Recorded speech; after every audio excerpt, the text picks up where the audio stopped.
Assalamualaikum warahmatullahi wabarakatuh. Eh, Kami dari kelompok TSP, saya Muhammad Iqbal Zain dan ada rekan saya Fajar Zuliansyah akan menjelaskan tentang membangun model simulasi yang valid, kredibel, dan terperinci. Next. Ini poin-poin yang nanti akan kita bahas dari awal hingga akhir. Yang pertama ada pengantar dan istilah. Pengantar dan berbagai istilah yang akan muncul dalam pembahasan ini nanti akan dijelaskan dari buku yang telah kami baca. Selanjutnya ada tingkat detail model. Tingkat detail model di sini ada pedoman secara umum dalam menentukan tingkat detail dari suatu model. Yang ketiga ada verifikasi simulasi program komputer, yaitu teknik-teknik yang digunakan untuk melakukan debug program simulasi. Selanjutnya, yang terakhir ada meningkatkan validitas suatu model, yaitu teknik yang digunakan untuk meningkatkan validitas model simulasi. Next.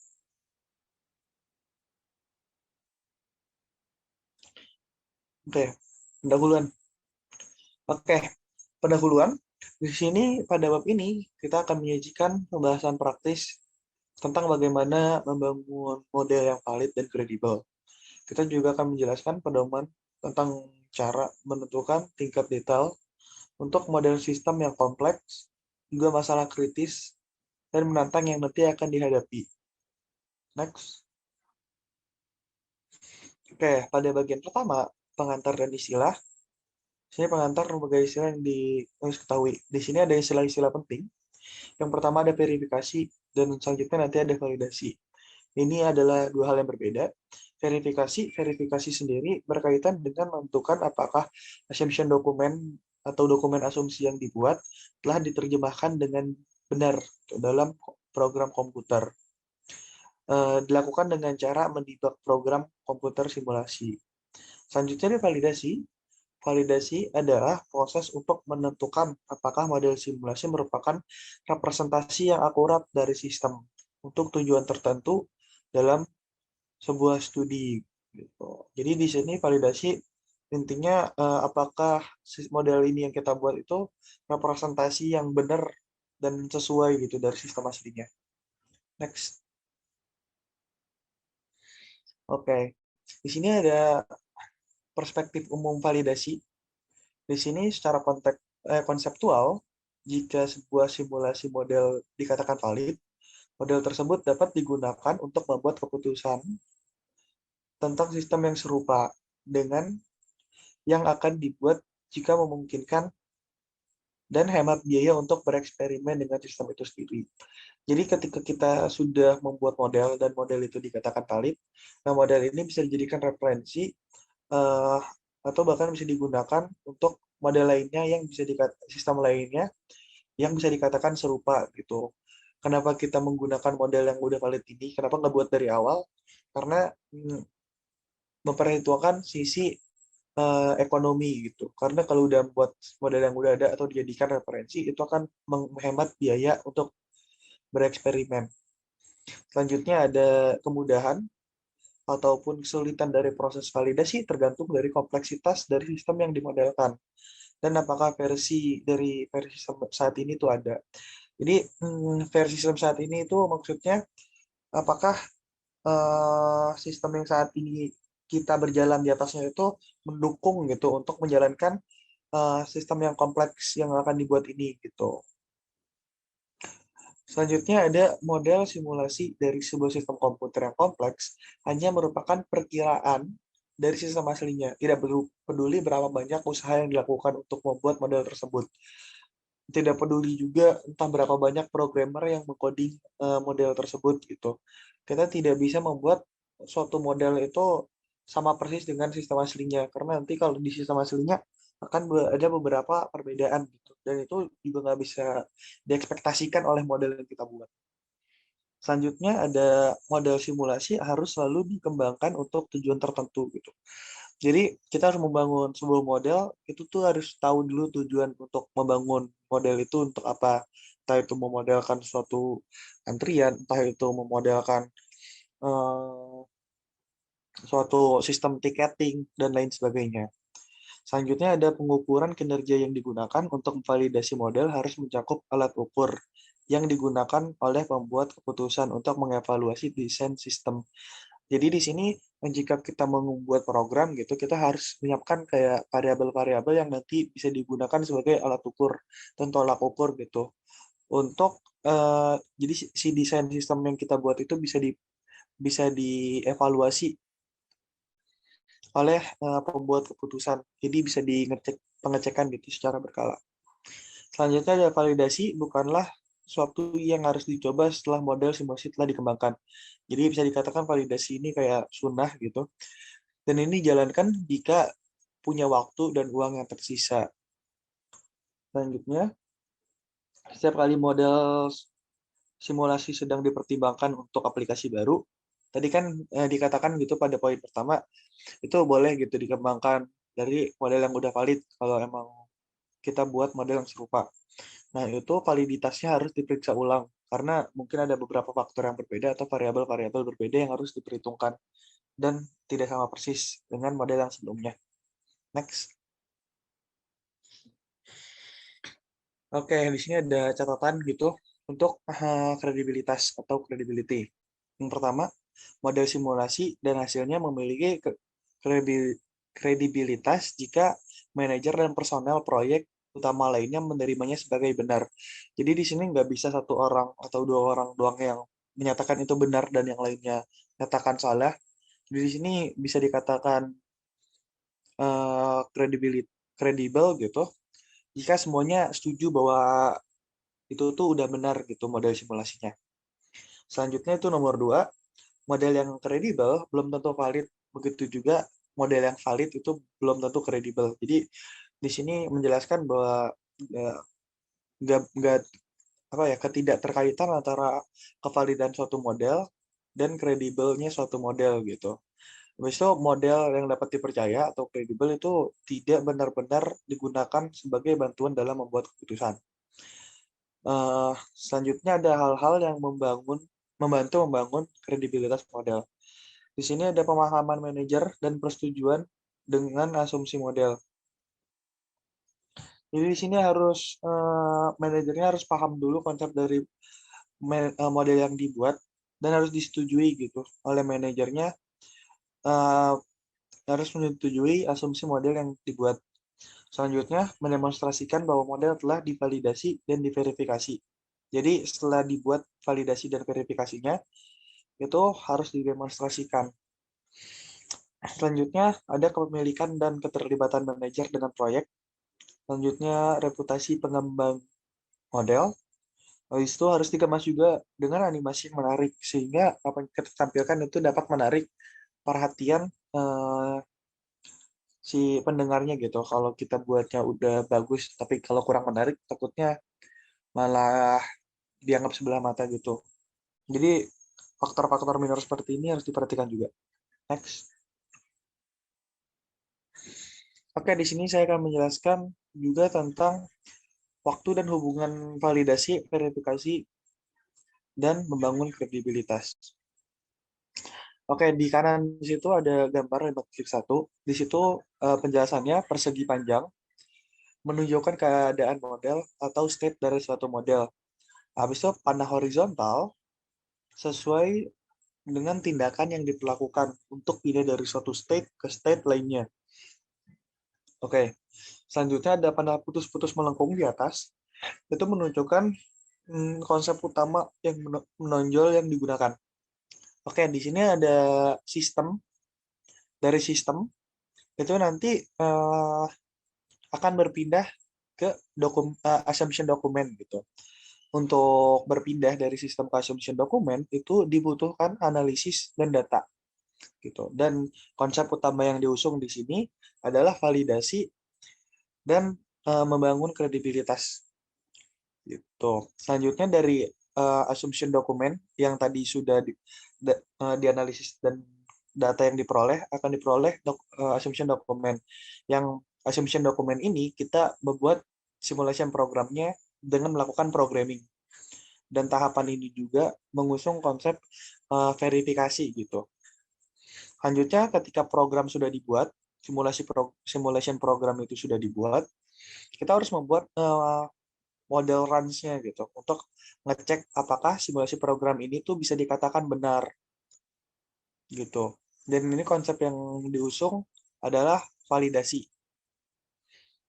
Ketika model sudah dikatakan benar, nanti hasilnya itu digunakan untuk decision making process. Dan ini tuh nanti akan dijual hasilnya ke manajemen. Ini konsep yang diusung adalah membangun kredibilitas. Oke, next.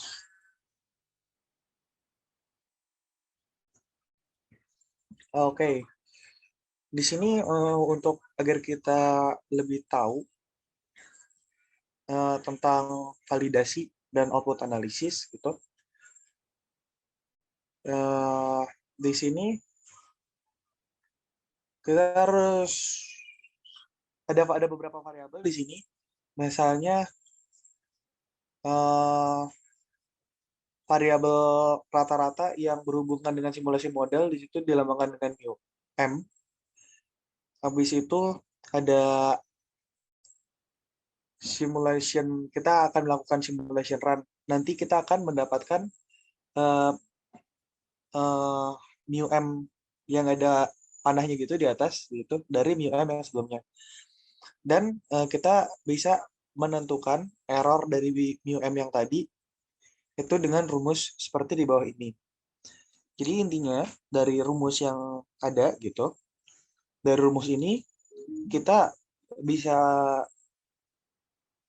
apa ya membuat jadi estimasi yang bagus dari sebuah sistem gitu. Itu tuh mana ya? Jadi faktor-faktor yang mempengaruhi itu tuh seimbang gitu antara validasi dan output analisisnya. Seperti itu. Jadi sama-sama penting gitu. Next. Nah, di sini ada tingkat detail model.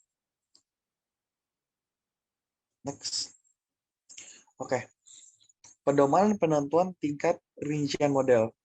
Di sini seorang praktisi simulasi harus menentukan aspek apa dari suatu sistem dunia nyata yang kompleks yang diperlukan dimasukkan dalam model simulasi dan pada tingkat detail apa.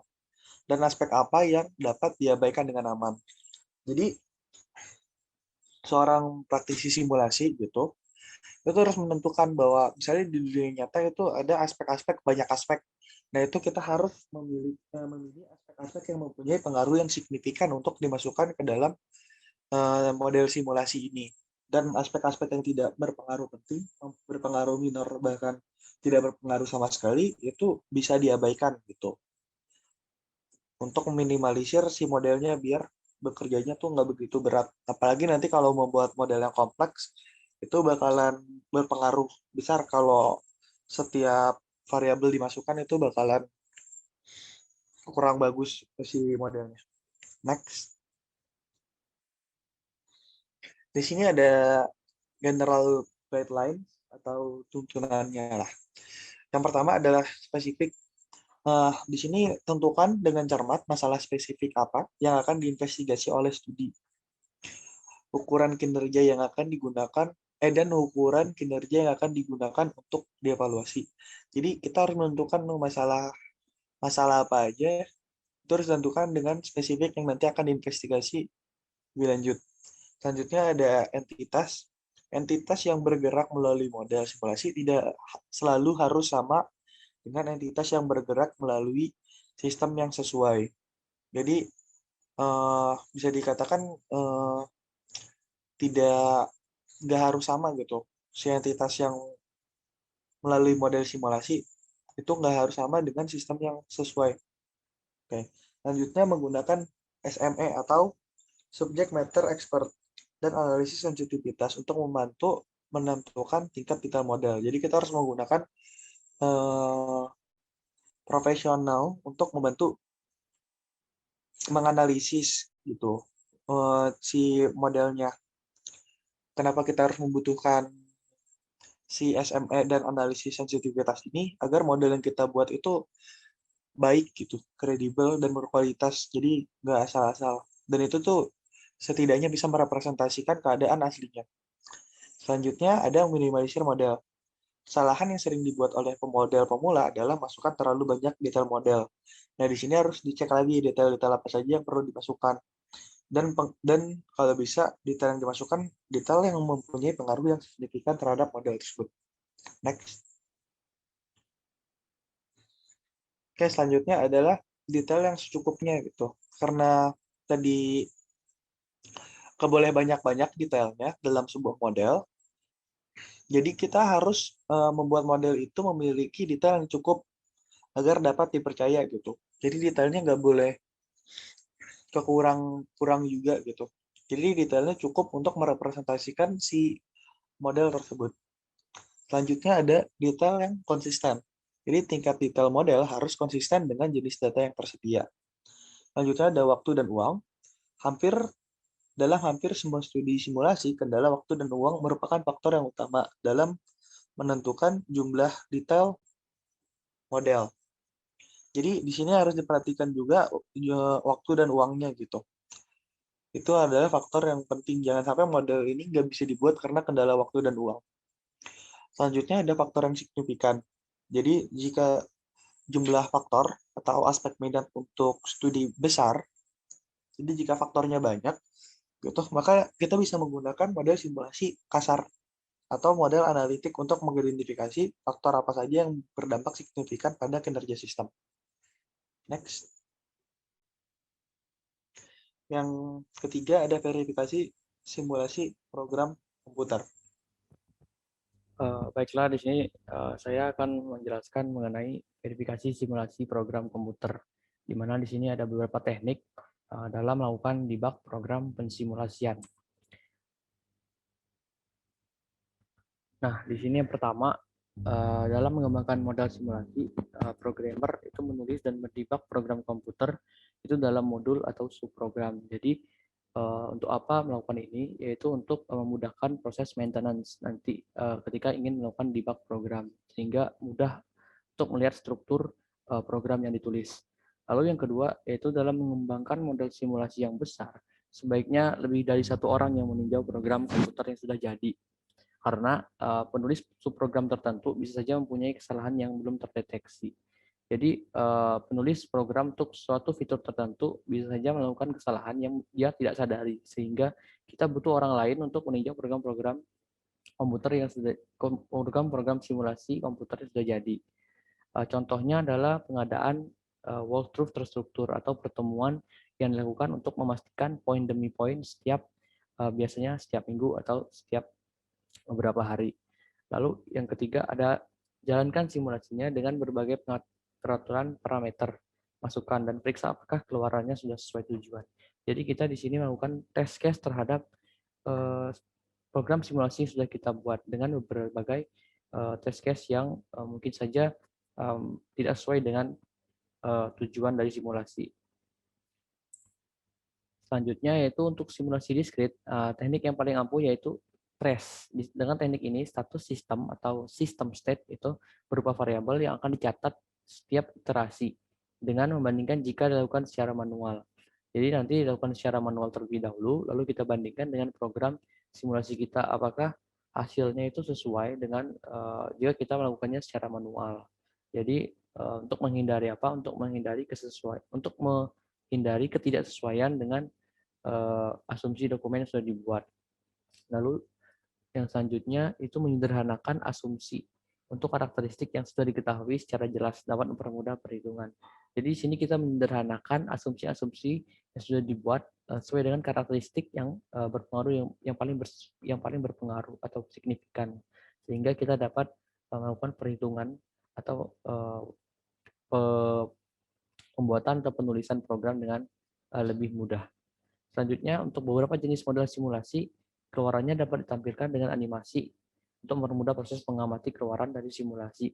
Jadi, untuk memudahkan kita menyampaikan hasil dari simulasi kita ini, lebih mudah lagi kita sampaikan menggunakan hal-hal yang menarik seperti animasi, sehingga penikmat atau yang mendengarkan penyampaian hasil dari simulasi ini juga tidak mudah bosan atau mereka malah lebih tertarik untuk lebih lanjut mengetahui mengenai proses simulasi ini. Selanjutnya yaitu menghitung mean dan varians dari sampel untuk setiap masukan distribusi probabilitas simulasi dan bandingkan dengan mean dan varians yang diinginkan. Data-datanya dapat diperoleh dari data historis. Jadi di sini kita melakukan proses statistik untuk melakukan percobaan mencari perbedaan berbagai distribusi probabilitas yang diinputkan sehingga mendapatkan distribusi probabilitas yang paling mungkin untuk digunakan pada program simulasi ini. Sehingga hasil dari program simulasi kita yang kita buat ini sesuai dengan tujuan dari awal kita melakukan studi simulasi. Selanjutnya yang terakhir yaitu kita menggunakan program simulasi komersil atau yang sudah dibuat orang lain dan diperjualbelikan. Jadi di sini kita tidak memerlukan atau kita dapat mengurangi sumber daya yang memiliki kemampuan program yang diperlukan. Jadi kita tidak perlu orang-orang yang memiliki kemampuan pemrograman. Kita hanya membeli program simulasi yang komersial sehingga siap pakai dan lebih efisien. Selanjutnya yang terakhir saya akan menjelaskan mengenai meningkatkan validitas model. Jadi ada beberapa teknik yang akan digunakan untuk meningkatkan validitas sebuah model simulasi. Jadi secara umum itu ada 3 teknik yang digunakan. Yang pertama itu menggali informasi dan data yang berkualitas. Jadi di sini kita akan melakukan beberapa metode untuk menggali informasi yang tepat dan berkualitas untuk program simulasi kita. Lalu yang kedua ada interaksi dengan manajer. Dalam proses studi simulasi, interaksi dengan manajer ini sangat penting ya bagi pemodel. Untuk apa? Untuk kita berinteraksi dengan manajer ini secara teratur selama studi simulasi. Selanjutnya pengadaan dokumen assumption atau assumption dokumen dan walkthrough terstruktur, yaitu pertemuan poin demi poin yang akan disetujui setiap hari atau beberapa hari atau per minggu seperti itu. Nah, yang pertama itu kita menggali informasi dan data berkualitas dengan berbagai metode. Yang pertama itu kita berinteraksi dengan expertise sistem, yaitu orang-orang yang sudah paham dan pakar mengenai sistem yang akan kita buatkan program simulasinya. Sehingga program simulasi kita ini sesuai dengan asumsi-asumsi sudah dibuat di awal. Yang kedua itu kita mengobservasi terhadap sistem. Jadi kita melakukan pengamatan secara langsung dengan datang melihat sistem bagaimana bekerja dan kita dapat mempelajari data-data apa yang kira-kira akan kita gunakan dalam proses simulasi nanti. Lalu yang ketiga kita mengetahui fundamental teori dari sistem. Hal ini berguna untuk apa? Untuk kita mengamati sekaligus kita mencocokkan teori-teori apa sih yang dapat kita implementasikan terhadap program simulasi nanti. Lalu yang keempat, kita menggunakan hasil simulasi yang serupa sebagai referensi. Nah, kita di sini mencari simulasi-simulasi yang kira-kira mirip dengan sistem yang akan kita simulasikan. Jadi kita akan mengambil beberapa hal yang kira-kira berguna untuk kita implementasikan di program simulasi yang kita buat. Lalu yang terakhir itu pengalaman dan intuisi dari si pemodel. Nah, di sini pengalaman dan intuisi ini juga berperan penting bagi pemodel itu karena seorang itu dapat berhipotesis ketika dia memiliki intuisi dan dia dapat berhipotesis atau menduga-duga apa yang harus dia lakukan sebagai seorang pemodel dan siapa tahu dia sudah mempunyai pengalaman sebelumnya dalam membangun simulasi yang sama atau sistemnya yang hampir-hampir mirip. Selanjutnya tadi adalah interaksi dengan manajer. Ada beberapa manfaat ya untuk interaksi manajer dengan manajer. Yang pertama, manajer dapat merumuskan tujuan simulasi. Jadi manajer ini dapat mengetahui asumsi yang sudah kita bangun ya oleh pemodel dan dia akan mencocokkan dengan tujuan simulasi apa yang akan kita tempuh dan apakah asumsi dokumen ini sudah sesuai. Lalu yang kedua, manajernya tetap on track atau bisa dibilang manajernya tetap fokusnya terhadap proyek simulasi kita ini tetap ada karena dia involve atau dia turut terjun ke dalam proses studi simulasi. Lalu yang ketiga, pengetahuan dari si manajer terhadap sistem. Jadi manajer memiliki pengetahuan yang baik mengenai sistem sehingga kita dapat memanfaatkan manajer untuk memastikan hal-hal detail yang belum kita ketahui untuk program simulasi ini. Terus yang keempat, kita bisa meningkatkan kredibilitas model simulasi. Jadi ini merupakan salah satu hal penting untuk meningkatkan kredibilitas atau kepercayaan ya dari program yang kita kerjakan. Di mana kenapa manajer itu percaya nanti karena dia juga akan turut dalam proses studi simulasi sehingga dia akan akan lebih mengerti dan paham apa yang kita lakukan. Selanjutnya ada pengadaan dokumen asumsi, assumption document dan world truth terstruktur.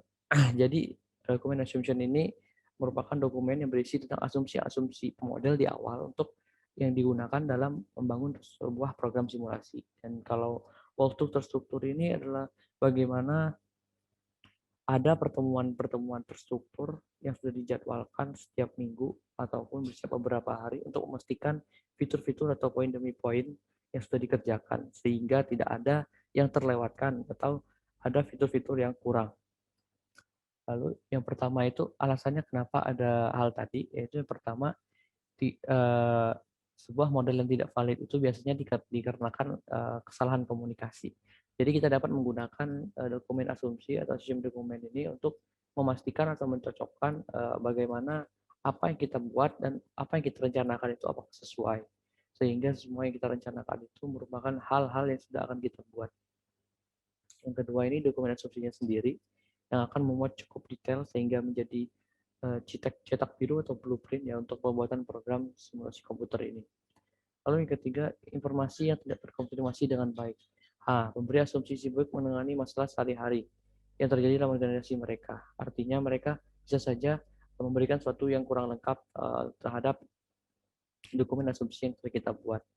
Sehingga kita dapat mengkonfirmasi informasi-informasi yang belum kita ketahui pada saat contohnya kita pada saat kita lakukan workshop terstruktur. Lalu yang keempat, workshop terstruktur. Nah, di sini workshop terstruktur itu ada karena apa? Karena poin ketiga tadi. Jadi mungkin ada informasi-informasi yang terlewat atau yang belum diketahui oleh si pemodel sehingga penting untuk kita setiap minggu atau setiap beberapa hari untuk memastikan poin-poin ini apakah sudah clear atau belum sehingga nanti di akhir program simulasi kita buat dapat tervaliditas dengan baik. Baik, referensi dari yang kami gunakan adalah buku dari Avril Law tahun 2015 tentang Simulation Modeling and Analysis, edisi kelima. Terima kasih. Semoga bermanfaat untuk kita semua. Apabila ada kesalahan kami mohon maaf. Saya akhiri. Assalamualaikum warahmatullahi wabarakatuh.